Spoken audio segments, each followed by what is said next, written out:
collection agencies, But I etc. understand we don't have collection agencies. We have it in purchasing is the RFP responses. They're meeting to finalize the recommendation to the Board of Commissioners on a collection agency contract. But we haven't had them.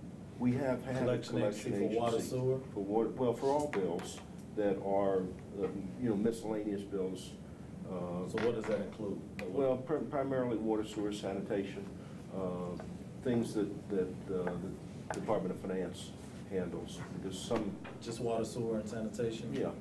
Just those two? But then there's recorder's court. Well, the recorder's court can do it. They traditionally, in years past, have had their own agency do it, but we certainly... There was an attempt to do that. They brought in somebody. We're working in terms of doing that. Letters. One of the things we have now is a contractor that is basically data mining the disparate databases that we have out there to determine the validity of the outstanding claims. Now, if you know, you get a ticket, eventually we notify the Department of Transportation, and they send you a thing and said, if you don't clear this up, we're going to revoke your license. That generally presents a very pretty good response. But the main thing that the people are talking about in terms of the teaser, water sewer bills are one. Now, as a general rule of thumb, keep in mind that that also represents the accumulation of, I think, 5 or 6 years of uncollected revenue. As a general rule, we ought to write that off probably anything over 3 years, we ought to write it off. But I don't understand that. I mean, what is wrong with the policy of having a collection agency take, 3%, whatever is left, and just go after them and split not whatever opposed to that, except once we go through that process, I'm saying we ought to go ahead and write off whatever we don't write off. But it's my understanding we already do. After 5 years, we already write them off. We have written off old ones. Richard's talking about ones that, the first few years. We did have an RFP that was run through the purchasing department for a collection agency, and they're supposed to be finalizing their recommendations to the board.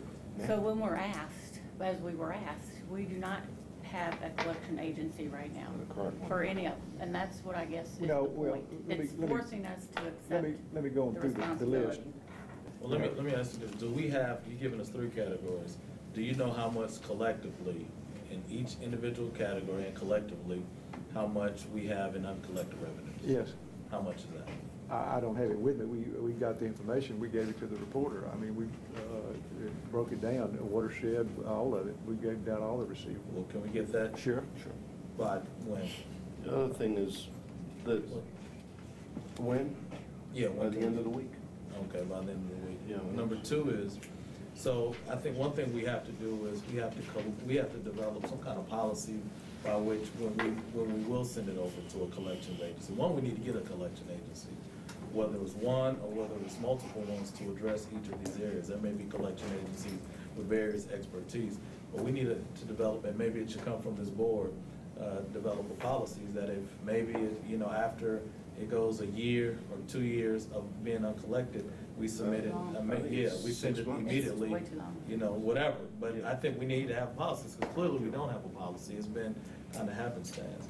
The third biggest thing is, whether it's 97% collections in water and sewer or 57% collections in EMT, in the emergency medical transport, or not being collected at all in false alarms, it's difficult for us to say to the tax-paying citizen, we're interested in raising your taxes, and we still haven't aggressively gone after uncollected revenue that people owe us. I understand the 3% is 97% is good, but 3% of $500 million is a whole hell of a lot of money, and so we have to do it. And I know we've been asking from this committee. We've asked periodically, about what are we doing to go after these uncollected revenues. The reason why we decided to outsource the EMT aspect of fire is because we knew that that you're in a hole every year because people are not paying their bills in terms of the medical transport, emergency medical transport. So we said we'd rather put the risk on somebody else, a vendor that was really willing to accept that risk. Now, I bet they get a higher than 57%, collection rate because it's part of their business model. They wouldn't go after the business if they didn't think they can do better than what we did. So, we have to do something aggressive to go after these uncollected revenues, in these three categories. And I think we need to include Recorder's Court, in that as well, because we definitely, we dealt with this, and I think this was before you came here, Richard, but we told the administration, and we thought we had something moving, that we need to aggressively go after these uncollected fines in Recorder's Court. Well, they brought in a vendor, and this vendor, all they did was send out letters to the people who hadn't showed up for court. Well, that's not, if they hadn't paid in 2 years, a letter's not gonna say, oh yeah, you need to come in. And so I don't think that was fairly successful. I don't think that was successful at all.